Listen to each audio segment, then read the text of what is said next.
Corazon Despabiladeras writes children's books, and this one, si Kiko, Ang Nawawalang Hito, is her fourth book. She's now here in the studio to tell us more about this. Good morning, Cora. Good morning, I'm Lynn. And thank you for joining Solar Daybreak. I Thank you understand, for Cora, inviting me. this is your fourth book. This is my fourth, book, no? and you have other books I here have on the three table other as books, well. yes. But before you started writing children's books, you used to write for films for Lino Broca, I understand. Yeah, For TV and for radio as TV, well. yeah, that was in the 70s. I started as a television scriptwriter for dramas, and then I was writing for everything, for comics, but basically a lot of TV scripts, no? Drama scripts. I also wrote musicals for Pilita Musicals. Corrales. Wow. You can see how that is, no? How long ago? So why the switch to children's books? What happened? In 2006, I joined my old office. They asked me to join them again, and they produce children's magazines. This is the Communication Foundation for Asia. Okay. I think you know that, no? And they make around 7 magazines for children. And I was there as a director for publications and sales, no? But more on publications. And we have 7 magazines. And I was editing one magazine, Barkada, and I was also looking at the other magazines, no? So when there would be a lack of stories, there I'd write stories. But my story writing actually was inspired when my children were born and they were growing up, and I wanted to tell them stories that were not the Western ones. Western ones, The the Sleeping Beauty, Snow White, which I enjoyed, but which I thought would make me I felt insecure if I weren't the happy person. So I said, I'm going to, and you wanted Filipino yes, in the heroes for your children. 1980s, when my first child was born, 1980, that was the time when we were already strong on conservation, nature conservation. So I thought up a story of a Mr. Tree Man, and instead of reading to him, I would tell him stories at bedtime. No? And this became my first book. I wrote it, and that's this one. Si Punong Lakan. Si Punong Lakan. Master Lakan. Yes, Master Lakan. So he's my superhero, following Kapitan Kidlat. Captain Barbell. Yeah, Captain Barbell, yeah. But this is a nature, this is a nature superhero, no? He becomes a tree, no? How different is it to write for, I'm sure you wrote all these dramas, and di ba, yung mga linya sa mga pelikula dati, very dramatic yun. Well, of course. It's all about revenge. Oo. Or ano. But children's books are different. Yeah. Of course, you think of the sectors, no? Now, I'm very conscious that we have a responsibility to form the values of children, no? Educate them about something. Now, how different is it from writing scripts for television, drama scripts? We were writing, of course, for adults, no? And my style there was expository. I wasn't judgmental. Whatever I could, I wanted to expose life, no? Especially social life with people like Broca, Bernal, no? For whom I wrote also. And then for Boots and Son, she had this program also, Eliza. That disciplined me a lot in my writing, in my storytelling. But I've always been a storyteller, no? So with children's books, that's it. You have subplots which makes it long, no? The television scripts. No? But with children's books, you have to have a focus. You have to have a focus plot, a simple plot that says something singular, and children can see it right away. No?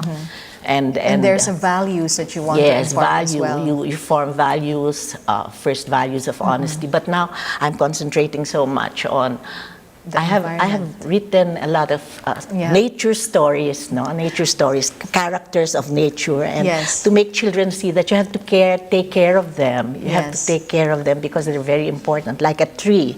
And here, si Hito. Our favorite ko pa naman yung Hito. No, I don't want to eat Hito na.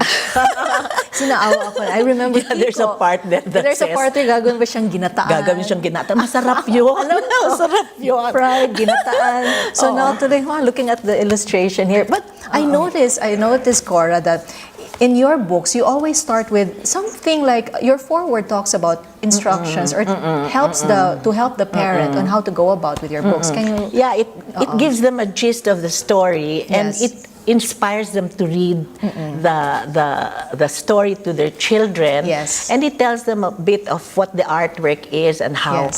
how the artist tried his best to let it come out. No, yeah, I'd like to talk about the artists also. I have a very Yes. well selected artists. No. And then it's Jeff. Jeff. Yeah, Jeff, that's Jeff. He's there right now, but he doesn't Yes, want to dito lang appear picture here. niya. Only a picture of Jeff. Picture na lang. Picture na lang. And what Jeff did for the book. Yeah, this is Yeah. Jeff's illustration.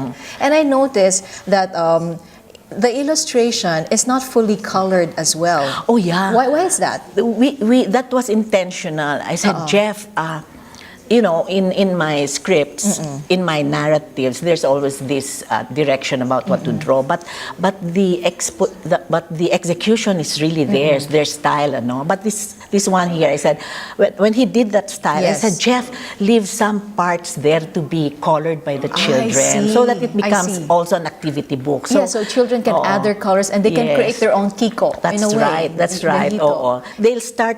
You know, they like to color. Yes. Children like to color. And when they start So- coloring that, they'll see the forms and then they follow the forms. That's right. So it becomes a natural education. Yes. And you even Yeah. have here yamang salita or word Yeah. wealth Oo. to teach the vocabulary before they read, to give vocabulary Oo. words before they start reading. Yeah, the and book. I hope the parents, if they buy my books, they Yes.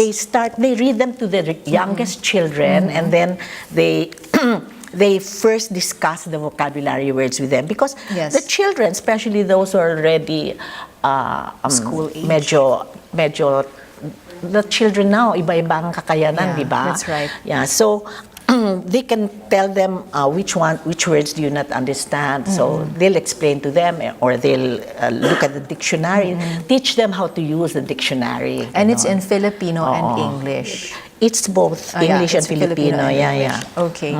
So, Cora, where can they get copies of your book? They can get it right now from me, because these books are digitally printed right now, and I'm working it out with some publishers, hopefully, and some associations like the Rotary, who have advocacy for nature care and all that, So they can and order health from and all you. that. Yeah, so they can help print the books. No? okay. So.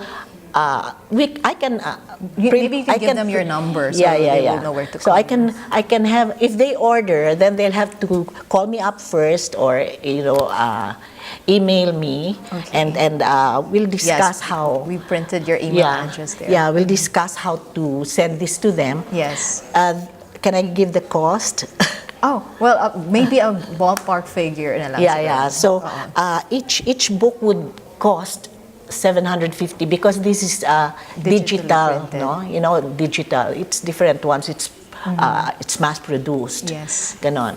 But you if have they a buy the package 4 books, that would 2,800. Okay. And of course, if they buy more, 2,800. there will be a discount as well if there's one. Oh, well, anyway, you Well, I discuss don't that with know. Cora later on. Yeah.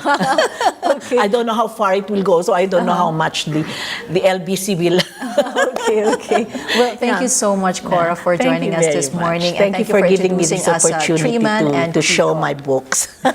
Thank you, Cora. Yeah, thank you. That was Corazon Despabiladeras. She's the author of the children's book, Si Kiko, Ang Nawawalang Hito. Now, rock music and the Cenaculo, we're talking to a group of young people who will tell the story of Jesus in songs. Next, you're still watching Daybreak on the Solar News Channel.